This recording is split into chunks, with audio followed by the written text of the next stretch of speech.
Hi, my name is Ethan Allman, and this is Caleb Smith. Our story is called The Village of Persia. Once upon a time, in the village of Persia, there lived a boy named Yahin who missed his family and now was an orphan.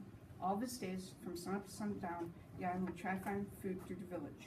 One day, he was walking through the village and stole an apple, and the king of the village caught him and took him to a castle. Never in his wildest dreams did he think he would be treated fairly and was given food from the castle. He had bed to lay on and finally had family. When the castle was dead asleep, he was kidnapped by bandits. Being half asleep, Yahin traveled with the bandits to another castle where he was treated like royalty. Although treated like royalty, he was also a prisoner because he was held against his will. Before he went to sleep, he prayed the night his family would come to rescue him. Sadly, they never did. Yahin thought that they may have forgotten about him or were trying to search for him. As the moon rose over Persia, Yahin decided that he would sneak out of the castle and return home himself. Just when Yahin was going to escape, the guards came up and saw him and reported to the king that the boy has escaped.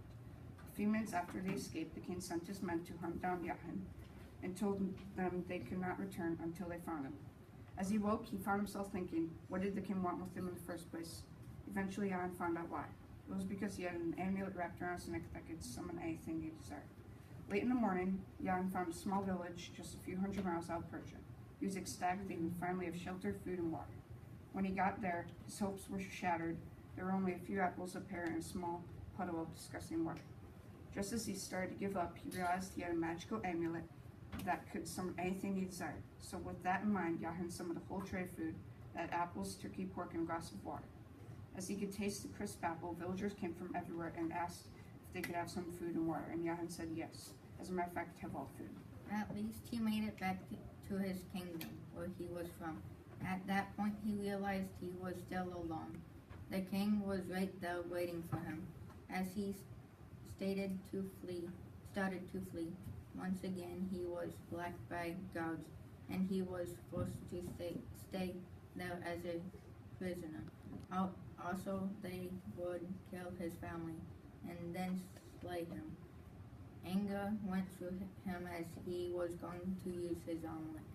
He didn't work. All of a sudden, the king summoned something and vanished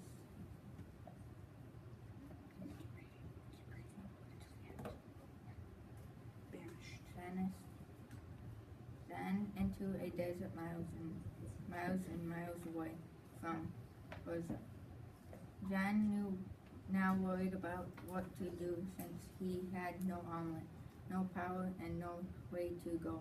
Zan lost hope. Out of nowhere, his father came and rescued him. Zan could believe what he was seeing. He began to tell his tale to his father. Furious and the king wanted an answer. The king said because Zan made a magical omelet that could summon anything anyone desired. He decided to kidnap Zan, take the omelet's power for himself. Zan's father fought the king to his death. The king was about to laugh at his victims, not knowing Zan somehow felt that his father was killed and was heading over to the castle to get revenge on the king.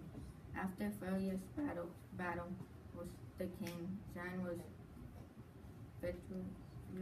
victorious and defeating him. When all was said and done, Zan was declared the new Persian king who had an unexpected guest that challenged his hope. The end.